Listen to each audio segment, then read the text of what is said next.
ನಮಸ್ಕಾರ ಗೆಳೆಯರಿ, stock market Kannada ಚಾನಲ್ಗೆ ಸ್ವಾಗತ ಸುಸ್ವಾಗತ. ಗೆಳೆಯರಿ, ವಿಡಿಯೋದಲ್ಲಿ ಇವತ್ತಿನ ನಮ್ಮ ಮಾರ್ಕೆಟ್ ಅಲ್ಲಿ ಸುದ್ದಿಯಲ್ಲಿರುವಂತಹ ಇಂಪಾರ್ಟೆಂಟ್ ಶೇರುಗಳ ಬಗ್ಗೆ ತಿಳ್ಕೊಳ್ಳುವಂತ ಪ್ರಯತ್ನವನ್ನ ಮಾಡೋಣ. ಹಾಗೆ ಇವತ್ತಿನ ನಮ್ಮ ಮಾರ್ಕೆಟ್ ಪರ್ಫಾರ್ಮೆನ್ಸ್ ಬಗ್ಗೆ ನಮಗೆ ಗಿಫ್ಟ್ ನಿಫ್ಟಿ ಯಾವ ಇಂಡಿಕೇಶನ್ ಕೊಡ್ತಾ ಇದೆ, ಏಷ್ಯನ್ ಮಾರ್ಕೆಟ್ ಗಳು ಯಾವ ರೀತಿ ಟ್ರೇಡ್ ಆಗ್ತಿದೆ, ಪಾಸಿಟಿವ್ ಇದೆಯಾ ನೆಗೆಟಿವ್ ಇದೆಯಾ, ನಮ್ಮ ಸುಂಕಪ್ಪನ ಕಡೆಯಿಂದ ಏನಾದರೂ ಅಪ್ಡೇಟ್ ಗಳು ಬಂದಿದೆಯಾ, ಮಿಡ್ಲ್ ಈಸ್ಟ್ ಗೆ ಸಂಬಂಧಪಟ್ಟಂತೆ ಈ ಎಲ್ಲ ವಿಷಯವನ್ನ ತಿಳ್ಕೊಳ್ಳುವಂತ ಪ್ರಯತ್ನವನ್ನ ಮಾಡೋಣ. ಮೊದಲಿಗೆ ಡಿಸ್ಕ್ಲೇಮರ್ ಕೊಡ್ಲಿಕ್ಕೆ ಇಷ್ಟಪಡ್ತೀನಿ. ಇಲ್ಲಿ ಕವರ್ ಮಾಡ್ತಿರುವಂತ ಯಾವುದೇ ಸ್ಟಾಕ್ ಅನ್ನು ಕೂಡ ರೆಕಮೆಂಡ್ ಮಾಡ್ತಿಲ್ಲ. ನೀವು ಫರ್ದರ್ ಸ್ಟಡಿ ಮಾಡಿ ಡಿಸಿಷನ್ ತಗೊಳ್ಬಹುದು. ಆಸ್ ಎ ಎಜುಕೇಶನಲ್ ಪರ್ಪಸ್ ನಾನು ವಿಡಿಯೋ ಮುಂದೆ ತರ್ತಾ ಇದ್ದೀನಿ. ಹಾಗೆ ಡಿಸ್ಕ್ರಿಪ್ಷನ್ ಅಲ್ಲಿ ಅಕೌಂಟ್ ಓಪನಿಂಗ್ ಲಿಂಕ್ ಇದೆ, ಅಕೌಂಟ್ ಅನ್ನು ಓಪನ್ ಮಾಡ್ಕೊಳ್ಬಹುದು. ಇನ್ವೆಸ್ಟ್ಮೆಂಟ್ ಗೆ ಸಂಬಂಧಪಟ್ಟಂತೆ ನಿಮ್ಗೆ ಏನಾದರೂ ಸಪೋರ್ಟ್ ಬೇಕು ಅಂತಂದ್ರೆ ಈ ನಂಬರ್ ಗಳ ಮೂಲಕ ನಮ್ಮ ಟೀಮ್ ನ ಕಾಂಟ್ಯಾಕ್ಟ್ ಮಾಡಬಹುದು. ಇಲ್ಲಿ ಮೆನ್ಷನ್ ಮಾಡಿರುವಂತ ಎಲ್ಲ ಸರ್ವಿಸಸ್ ನಮ್ಮ ಮೂಲಕ ಸಿಗುತ್ತೆ. ಬಟ್ ಈ ಸರ್ವಿಸಸ್ ಸಿಗಬೇಕು ಅಂದ್ರೆ ನೀವು ನಮ್ಮ ಮೂಲಕ ಅಕೌಂಟ್ ಓಪನ್ ಮಾಡಿರಬೇಕು. ಹಾಗಾಗಿ ಅಕೌಂಟ್ ಅನ್ನು ಓಪನ್ ಮಾಡ್ಕೊಂಡು ಕಾಂಟ್ಯಾಕ್ಟ್ ಮಾಡಬಹುದು. ಗೆಳೆಯರೆ, ಮೊದಲಿಗೆ ನಿನ್ನೆ ಅಮೆರಿಕನ್ ಮಾರ್ಕೆಟ್ ನ ಪರ್ಫಾರ್ಮೆನ್ಸ್ ಅನ್ನು ನೋಡಿದರೆ ಡೌ ಜೋನ್ಸ್ ಅಲ್ಲಿ ನೋಡಬಹುದು 267 ಪಾಯಿಂಟ್ಸ್ ಅಥವಾ 0.54% ಡೌನ್ ಪರ್ಫಾರ್ಮೆನ್ಸ್ ನೋಡಲಿಕ್ಕೆ ಸಿಕ್ಕಿದೆ. ನಿನ್ನೆ ನಮ್ಮ ಮಾರ್ಕೆಟ್ ಅಲ್ಲೂ ಕೂಡ ಡೌನ್ ಪರ್ಫಾರ್ಮೆನ್ಸ್ ಇತ್ತು. ಹಾಗೆ ಗ್ಲೋಬಲ್ ಮಾರ್ಕೆಟ್ಸ್ ಅಲ್ಲೂ ನೆಗೆಟಿವ್ ಪರ್ಫಾರ್ಮೆನ್ಸ್ ಇತ್ತು. ಅಮೆರಿಕನ್ ಮಾರ್ಕೆಟ್ ಅಲ್ಲೂ ಕೂಡ ಒಂದಷ್ಟು ಡೌನ್ ಫಾಲ್ ನೋಡಲಿಕ್ಕೆ ಸಿಕ್ಕಿದೆ ನಿನ್ನೆ. ಇನ್ನು ನಾಸ್ಡಾಕ್ ಕಡೆ ಬಂದ್ರೆ ಇಲ್ಲಿ ಕೂಡ 70 ಪಾಯಿಂಟ್ಸ್ 0.31% ಡೌನ್ ಪರ್ಫಾರ್ಮೆನ್ಸ್ ಇದೆ. ನಮ್ಮ ಮಾರ್ಕೆಟ್ ಗೆ ಕಂಪೇರ್ ಮಾಡಿದ್ರೆ ಖಂಡಿತ ಅಷ್ಟೇನು ದೊಡ್ಡ ಮಟ್ಟದ ಡೌನ್ ಫಾಲ್ ಇಲ್ಲ ಡೌ ಜೋನ್ಸ್ ಅಲ್ಲಿ ಅಥವಾ ಅಮೆರಿಕನ್ ಮಾರ್ಕೆಟ್ ಅಲ್ಲಿ. ಬಟ್ ಅಲ್ಲೂ ಕೂಡ ನೆಗೆಟಿವ್ ಇಂಪ್ಯಾಕ್ಟ್ ಆಗಿದೆ, ಎಲ್ಲೂ ಏನ್ ಪಾಸಿಟಿವ್ ಪರ್ಫಾರ್ಮೆನ್ಸ್ ನೋಡ್ಲಿಕ್ಕೆ ಸಿಕ್ಕಿಲ್ಲ. ಇನ್ನು FIS DIS ಆಕ್ಟಿವಿಟಿ ಈಗಾಗಲೇ ರಾತ್ರಿ ವಿಡಿಯೋದಲ್ಲಿ ನೋಡಿದ್ವಿ. ನಿನ್ನೆ FIS ಕೂಡ 880 ಕೋಟಿ ನೆಟ್ ಸೆಲ್ಲಿಂಗ್ ಅನ್ನ ಮಾಡಿದ್ದಾರೆ. DIS ಕೂಡ 596 ಕೋಟಿ ನೆಟ್ ಸೆಲ್ಲಿಂಗ್ ಅನ್ನ ಮಾಡಿದ್ದಾರೆ. ಇಬ್ರು ಕೂಡ ನಿನ್ನೆ ನೆಟ್ ಸೆಲ್ಲರ್ಸ್ ಆಗಿದ್ದಾರೆ. ಇನ್ನು ಟ್ರಂಪ್ ಕಡೆಯಿಂದ ಓವರ್ ನೈಟ್ ಒಂದು ಅಪ್ಡೇಟ್ ಬಂದಿದೆ ನೋಡಬಹುದು. Trump extends Iran decision timeline to 10 to 15 days. ಅಂದ್ರೆ ಇರಾನ್ ಮೇಲಿನ ಆಕ್ಷನ್ ಏನಿದೆ ಇದಕ್ಕೆ ಸಂಬಂಧಪಟ್ಟಂತೆ ಒಂದು ಅಪ್ಡೇಟ್ ಬಂದಿದೆ. ನಿನ್ನೆ ಮೊದಲ ಬೋರ್ಡ್ ಆಫ್ ಪೀಸ್ ಮೀಟಿಂಗ್ ನಡೆದಿದೆ. ಗಾಜಾಗೆ ಸಂಬಂಧಪಟ್ಟಂತೆ ಬೋರ್ಡ್ ಆಫ್ ಪೀಸ್ ಅನ್ನ ಸ್ಥಾಪನೆ ಮಾಡಿದ್ರು. ಅದರ ಮೊದಲ ಮೀಟಿಂಗ್ ನಡೆದಿದೆ. ಅಲ್ಲಿ 10 ರಿಂದ 15 ದಿನ ಟೈಮ್ ತಗೊಂಡಿದ್ದಾರೆ ಇರಾನ್ ಮೇಲೆ ಡಿಸಿಷನ್ ತಗೊಳ್ಳಿಕ್ಕೆ, ಅಟ್ಯಾಕ್ ಮಾಡ್ಬೇಕಾ ಬೇಡವಾ ಅಂತ.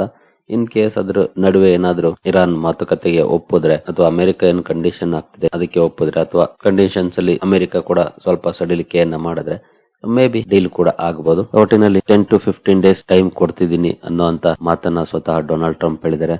ಬಟ್ ಡೊನಾಲ್ಡ್ ಟ್ರಂಪ್ ನ ಯಾವಾಗ್ಲೂ ನಂಬಕ್ಕಾಗಲ್ಲ, ನಿಮ್ಗೆ ಗೊತ್ತಿದೆ ಆಗ್ಲೇ. ಇವಾಗ ಒಂದ್ ಹೇಳ್ತಾರೆ, ಇನ್ನೊಂದ್ ಸ್ವಲ್ಪ ಹೊತ್ತು ಬಿಟ್ಟು ಒಂದ್ ಹೇಳ್ತಾರೆ, ನಾಳೆ ಇನ್ನೊಂದ್ ಹೇಳ್ತಾರೆ. ಹಾಗಾಗಿ ಗೊತ್ತಿಲ್ಲ. ನಿನ್ನೆ ಹೇಳಿರುವಂತದ್ದು ಇಲ್ಲೂ ಕೂಡ ನೋಡಬಹುದು. Trump says he would make decision on potential Tehran deal in probably 10 days. ಇಲ್ಲೂ ಕೂಡ ನೋಡಬಹುದು. Trump extends Iran decision timeline to 10 to 15 days and says board of peace will be looking over UN. ಇಲ್ಲೂ ಕೂಡ ನೋಡಬಹುದು. ಎಲ್ಲ ಕಡೆ ಅದೇ ಸುದ್ದಿ ಬರ್ತಾ ಇದೆ. ನಿನ್ನೆ ಅಟ್ಯಾಕ್ ಆಗ್ಬಿಡುತ್ತೇನೋ ಅಂತಾನೆ ನೆಗೆಟಿವ್ ರಿಯಾಕ್ಷನ್ ಬಂತು ಮಾರ್ಕೆಟ್ ಅಲ್ಲಿ. ಮೇ ಬಿ ಇವತ್ತು ಏನಾದ್ರು ರಿವರ್ಸಲ್ ಪರ್ಫಾರ್ಮೆನ್ಸ್ ಬಂದ್ರು ಆಶ್ಚರ್ಯ ಪಡುವಂತದಿಲ್ಲ. ಬಟ್ ನಿನ್ನೆ ಸುದ್ದಿಗಳು ಬಂತು ಈ ವೀಕೆಂಡ್ ಅಲ್ಲಿ ಅಟ್ಯಾಕ್ ಮಾಡಬಹುದು ಅಂತ. ಬಟ್ ನೋಡೋಣ ಏನಾಗಬಹುದು ಅಂತ. ಮೊದಲೇ ಸುಂಕಪ್ಪ ಯೂಟರ್ನ್ ಗೆ ಹೆಸರುವಾಸಿಯಾಗಿರುವಂತವ್ರು. ಹಾಗಾಗಿ ಯೂಟರ್ನ್ ತಗೊಂಡು ಏನಾದ್ರು ವೀಕೆಂಡ್ ಅಲ್ಲಿ ಅಟ್ಯಾಕ್ ಮಾಡಿದ್ರೆ ಸುಮ್ನೆ ಇರಾನ್ ನ ದಾರಿ ತಪ್ಸಕ್ಕೆ 10 ಡೇಸ್ ಅಂತ ಟೈಮ್ ಹೇಳಿ ಆಮೇಲೆ ಅಟ್ಯಾಕ್ ಮಾಡಿದ್ರೆ, ಹಾಗಾಗಿ ಈ ರೀತಿಯ ಡೌಟ್ ಗಳು ಇದ್ದೇ ಇರುತ್ತೆ. ಈವನ್ ಮಾರ್ಕೆಟ್ ಕೂಡ ಈ ರೀತಿಯ ಡೌಟ್ ಅನ್ನ ಹೊಂದಿರುತ್ತೆ. ಹಾಗಾಗಿ ಇಮಿಡಿಯೇಟ್ ರಿಯಾಕ್ಷನ್ ಬರ್ದೇ ಕೂಡ ಇರಬಹುದು, ನಾರ್ಮಲ್ ಆಗಿ ಪರ್ಫಾರ್ಮೆನ್ಸ್ ಬರಬಹುದು. Let's see what happens.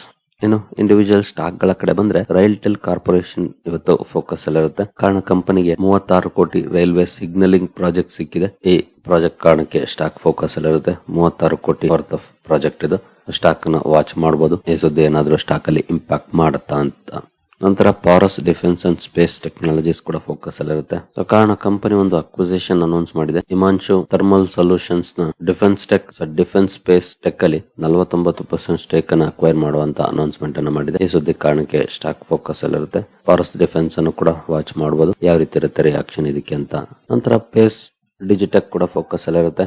ಕಾರಣ ಕಂಪನಿಗೆ ರೈಲ್ಟೆಲ್ ಇಂದ 89 ಕೋಟಿ ಆರ್ಡರ್ ಸಿಕ್ಕಿದೆ. IP based video surveillance system ಅನ್ನು ಸಪ್ಲೈ ಮಾಡುವಂತ ಆರ್ಡರ್ ಇದು. ಈ ಆರ್ಡರ್ ನ ಕಾರಣಕ್ಕೆ ಸ್ಟಾಕ್ ಫೋಕಸ್ ಅಲ್ಲಿರುತ್ತೆ. ಪೇಸ್ ಡಿಜಿಟೆಕ್ ಅನ್ನು ಕೂಡ ವಾಚ್ ಮಾಡಬಹುದು, ಯಾವ ರೀತಿ ಇರುತ್ತೆ ಇದಕ್ಕೆ ರಿಯಾಕ್ಷನ್ ಸ್ಟಾಕ್ ಅಲ್ಲಿ ಅಂತ.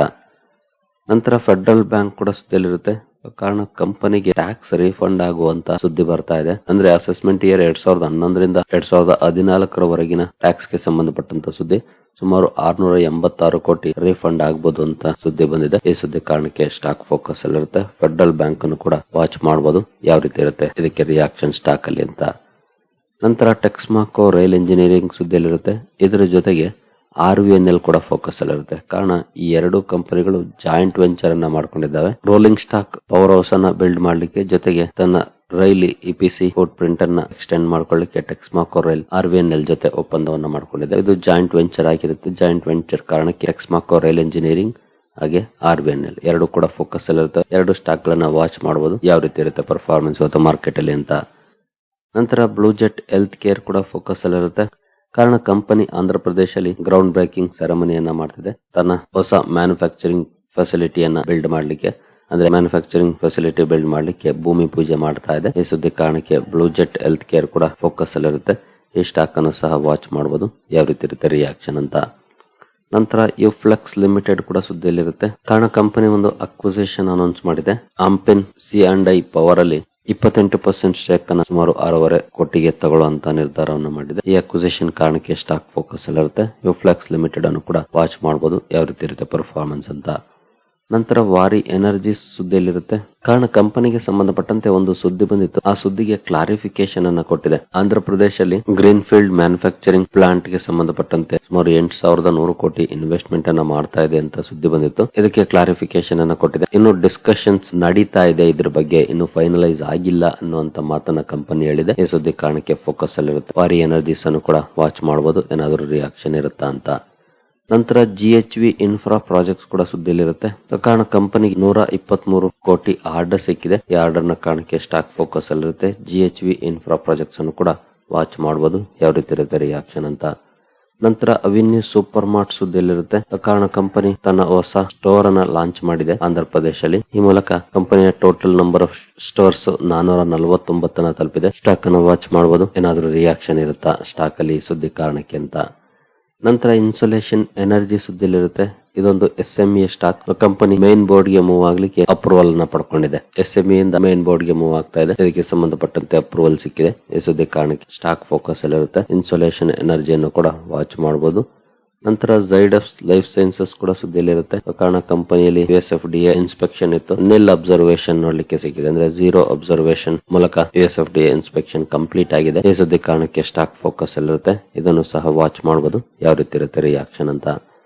ನಂತರ ಸ್ಕೋಡಾ ಟ್ಯೂಬ್ಸ್ ಕೂಡ ಸುದ್ದಿಯಲ್ಲಿರುತ್ತೆ.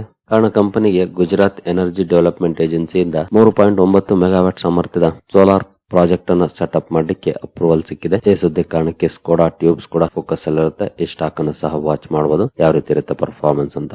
ಇನ್ನು ನಿನ್ನೆ ABB ಇಂಡಿಯಾ ರಿಸಲ್ಟ್ ಅನ್ನು ಅನೌನ್ಸ್ ಮಾಡಿದೆ. ಪರ್ಫಾರ್ಮೆನ್ಸ್ ನೋಡಬಹುದು. ಸೇಲ್ಸ್ ಅಲ್ಲಿ ಸಿಂಗಲ್ ಡಿಜಿಟ್ ಗ್ರೋತ್ ಇದೆ. ಇಯರ್ಲಿ ಆಗ್ಬಹುದು ಅಥವಾ ಕ್ವಾರ್ಟರ್ಲಿ ಆಗ್ಬಹುದು. ಬಟ್ EBIT ಅಲ್ಲಿ ಇಯರ್ಲಿ ಡೌನ್ ಪರ್ಫಾರ್ಮೆನ್ಸ್ ಇದೆ. ಕ್ವಾರ್ಟರ್ಲಿ ಅಪ್ ಆಗಿದೆ. 500 ಇಂದ 546 ಕ್ರೋರ್ಸ್ ಇದೆ. ಇನ್ನು ನೆಟ್ ಪ್ರಾಫಿಟ್ ಗೆ ಬಂದ್ರೆ ಇಲ್ಲಿ ಕೂಡ ಇಯರ್ಲಿ ಡೌನ್ ಇದೆ, ಕ್ವಾರ್ಟರ್ಲಿ ಅಪ್ ಆಗಿದೆ ಸ್ವಲ್ಪ ಮಟ್ಟಿಗೆ. ಎಕ್ಸೆಪ್ಷನಲ್ ಐಟಮ್ಸ್ ಏನಂತ ಡಿಫರೆನ್ಸ್ ಅನ್ನ ಮಾಡುವಂತ ನಂಬರ್ಸ್ ಅಲ್ಲ. But still company yearly under performance ಅನ್ನ ಮಾಡಿದೆ. ಕ್ವಾರ್ಟರ್ಲಿ ಸ್ಲೈಟ್ಲಿ ಇಂಪ್ರೂವ್ಮೆಂಟ್ ನೋಡ್ಲಿಕ್ಕೆ ಸಿಕ್ಕಿದೆ ABB ಇಂಡಿಯಾದ ನಂಬರ್ಸ್ ಅಲ್ಲಿ. ಇನ್ನು ಇವತ್ತಿನ ರಿಸಲ್ಟ್ ಕ್ಯಾಲೆಂಡರ್ ನೋಡಿದ್ರೆ ಬೆನಾರಾ, MBECL, RRP ಡಿಫೆನ್ಸ್ ಹಾಗೆ SRU ಸ್ಟೀಲ್ಸ್ ಈ 4 ಕಂಪನಿಗಳ ರಿಸಲ್ಟ್ ಇದೆ. ಇವುಗಳನ್ನು ಬೇಕಿದ್ರೆ ವಾಚ್ ಮಾಡಬಹುದು ಯಾವ ರೀತಿ ಇರುತ್ತೆ ಕಂಪನಿಗಳ ಪರ್ಫಾರ್ಮೆನ್ಸ್ ಅಂತ. ಇನ್ನು ಪ್ರೈಮರಿ ಮಾರ್ಕೆಟ್ ಕಡೆ ಬಂದ್ರೆ ಇವತ್ತು ಗಾಡಿಯಂ EVF IPO ಓಪನ್ ಆಗ್ತಾ ಇದೆ. GMP ನೋಡಬಹುದು 8.5 ರೂಪಾಯಿ ಇದೆ. ಇಶ್ಯೂ ಪ್ರೈಸ್ ಬಂದು 79 ರೂಪಾಯಿ ಪರ್ ಶೇರ್ ಪರ್ ಬ್ಯಾಂಡ್. 87 ವರೆಗೆ ಲಿಸ್ಟ್ ಆಗುವಂತ ಸಾಧ್ಯತೆ ಆಸ್ ಆಫ್ ನಾವು ಕಾಣ್ತಾ ಇದೆ. ಅಂದ್ರೆ ನಿಯರ್ಲಿ 11% ಪ್ರೀಮಿಯಂ ನೋಡ್ಲಿಕ್ಕೆ ಕಾಣ್ತಾ ಇದೆ. ಇಂಟ್ರೆಸ್ಟ್ ಇರೋರು ಕಂಪನಿಯನ್ನ ಸ್ಟಡಿ ಮಾಡಬಹುದು. ಏನಂತ ಸೂಪರ್ ಡೂಪರ್ ಪ್ರೀಮಿಯಂ ಏನಲ್ಲ, 10% to 11% ಇದೆ. ಇಂಟ್ರೆಸ್ಟ್ ಇರೋರು ಸ್ಟಡಿ ಮಾಡಬಹುದು. ಗಾಡಿಯಂ IVF ಅನ್ನ ಇವತ್ತಿಂದ ಓಪನ್ ಆಗ್ತಾ ಇದೆ. ಮಂಗಳವಾರದವರೆಗೂ ಕೂಡ ಓಪನ್ ಇರುತ್ತೆ. ಇನ್ನು ಗಿಫ್ಟ್ ನಿಫ್ಟಿ ಕಡೆ ಬಂದ್ರೆ ಗಿಫ್ಟ್ ನಿಫ್ಟಿಯಲ್ಲಿ ನೋಡಬಹುದು ಆಸ್ ಆಫ್ ನಾವು 21 ಪಾಯಿಂಟ್ಸ್ ಅಥವಾ 0.08% ಪಾಸಿಟಿವ್ ಪರ್ಫಾರ್ಮೆನ್ಸ್ ನೋಡ್ಲಿಕ್ಕೆ ಸಿಗ್ತಾ ಇದೆ. ಆಕ್ಚುಲಿ ಎಲ್ಲವೂ ಕೂಡ ನೆಗೆಟಿವ್ ಇದ್ವು. ಯಾವಾಗ ಟ್ರಂಪ್ ಪ್ಲಾನ್ ಇನ್ನು 10 ಡೇಸ್ ಮುಂದಕ್ಕೆ ಹಾಕಿದ್ದಾರೆ ಅಂತ ಸುದ್ದಿ ಬಂದ್ವು. ಆನಂತರ ಕೆಲವು ಕಡೆ ಪಾಸಿಟಿವ್ ಪರ್ಫಾರ್ಮೆನ್ಸ್ ಬರ್ತಾ ಇದೆ ಅಷ್ಟೇ. ನೋಡಬಹುದು ಕೈ ಅಂತೂ ನೆಗೆಟಿವ್ ಇದೆ, ಸ್ಟ್ರೈಟ್ ಟೈಮ್ಸ್ ಕೂಡ ನೆಗೆಟಿವ್ ಇದೆ, ಹ್ಯಾಂಗ್ಸೆಂಗ್ ನೆಗೆಟಿವ್ ಇದೆ. ಕೋಸ್ಪಿನಲ್ಲಿ 1.5% ಪಾಸಿಟಿವ್ ಪರ್ಫಾರ್ಮೆನ್ಸ್ ಬರ್ತಾ ಇದೆ. ಇನ್ನು ಕರ್ತಾ ಅಂಡ್ ಶಾಂಘೈ ಕಂಪೋಸಿಟ್ ಇವೆಲ್ಲ ಹಳೆಯ ಪರ್ಫಾರ್ಮೆನ್ಸ್. ನಿನ್ನೆ ಪರ್ಫಾರ್ಮೆನ್ಸ್ ಇವತ್ತಿನ ಓಪನ್ ಆಗಿಲ್ಲ. ಓಪನ್ ಇರುವಂತಹ ಮಾರ್ಕೆಟ್ 3 ಕಡೆ ನೆಗೆಟಿವ್ ಪರ್ಫಾರ್ಮೆನ್ಸ್ ಬರ್ತಾ ಇದೆ. ಗಿಫ್ಟ್ ನಿಫ್ಟಿ ಹಾಗೂ ಕೋಸ್ಪಿ ಮಾತ್ರ ಪಾಸಿಟಿವ್ ಅಲ್ಲಿ ಟ್ರೇಡ್ ಆಗ್ತಿದೆ ಆಸ್ ಆಫ್ ನೌ.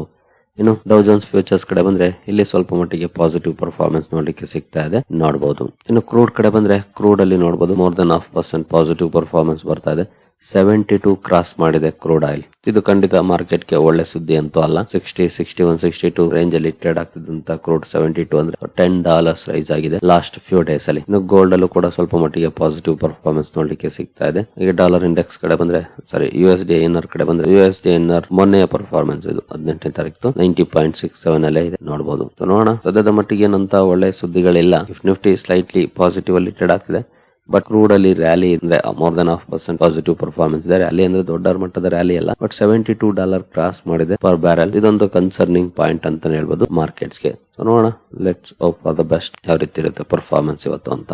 ಸರಿಗಳೇರಿ, ಇನ್ನು ನಿಮ್ಮಲ್ಲಿ ಯಾರಿಗಾದ್ರೂ ಸ್ಟಾಕ್ ಮಾರ್ಕೆಟ್ ಬಗ್ಗೆ ಕಲಿಯುವಂತ ಆಸಕ್ತಿ ಇದ್ರೆ ನಮ್ಮ ತರಬೇತಿ ಕಾರ್ಯಕ್ರಮ ಇದೆ, ಇಂಟ್ರೆಸ್ಟ್ ಇರೋರು ಜಾಯ್ನ್ ಆಗ್ಬೋದು. ಇಲ್ಲಿ ಯಾವುದೇ ರೀತಿಯ ಸ್ಟಾಕ್ ರೆಕಮೆಂಡೇಶನ್ ಸಿಗೋದಿಲ್ಲ, ಆದ್ರೆ ಒಂದು ಒಳ್ಳೆಯ ಕಂಪನಿಯನ್ನ ಆಯ್ಕೆ ಮಾಡ್ಲಿಕ್ಕೆ ಏನೆಲ್ಲ ಸ್ಟಡಿ ಮಾಡಬೇಕು, ಫಂಡಮೆಂಟಲ್ ಅನಾಲಿಸಿಸ್ ಆಗ್ಬೋದು, ಟೆಕ್ನಿಕಲ್ ಅನಾಲಿಸಿಸ್ ಆಗ್ಬೋದು, ಅಥವಾ ಎರಡನ್ನು ಇಂಟಿಗ್ರೇಟ್ ಮಾಡಿ ರೈಟ್ ಟೈಮ್ ಎಂಟ್ರಿ ಎಕ್ಸಿಟ್ ಅನ್ನ ಹೇಗೆ ಫೈಂಡ್ ಮಾಡೋದು ಅನ್ನೋದಾಗ್ಬೋದು. ಈ ಎಲ್ಲ ವಿಷಯಗಳನ್ನ ಒಳಗೊಂಡಿರುತ್ತೆ. ಸ್ಟಾಕ್ ಮಾರ್ಕೆಟ್ ಜರ್ನಿಯಲ್ಲಿ ಲೈಫ್ ಲಾಂಗ್ ಉಪಯೋಗಕ್ಕೆ ಬರುವಂತ ವಿಷಯವನ್ನ ಈ ಕಾರ್ಯಕ್ರಮ ಒಳಗೊಂಡಿರುತ್ತೆ. ಇಂಟ್ರೆಸ್ಟ್ ಇರೋರು ಇಮೇಲ್ ಮೂಲಕ ಕಾಂಟ್ಯಾಕ್ಟ್ ಮಾಡಬಹುದು. ಸರಿಗಳಿರಿ, ಈ ಎಲ್ಲ ಅಪ್ಡೇಟ್ಸ್ ನಿಮಗೆ ಇಷ್ಟ ಆಗಿದೆ ಅಂದ್ಕೊಳ್ತೀನಿ. ಹಾಗೆ ಡಿಸ್ಕ್ರಿಪ್ಷನ್ ಅಲ್ಲಿ ಅಕೌಂಟ್ ಓಪನಿಂಗ್ ಲಿಂಕ್ ಇದೆ, ಅಕೌಂಟ್ ನ ಓಪನ್ ಮಾಡ್ಕೊಳ್ಬಹುದು. ಮುಂದಿನ ವಿಡಿಯೋದಲ್ಲಿ ಸಿಗೋಣ. ಅಲ್ಲಿವರೆಗೂ ಜೈ ಹಿಂದ್, ಜೈ ಕರ್ನಾಟಕ.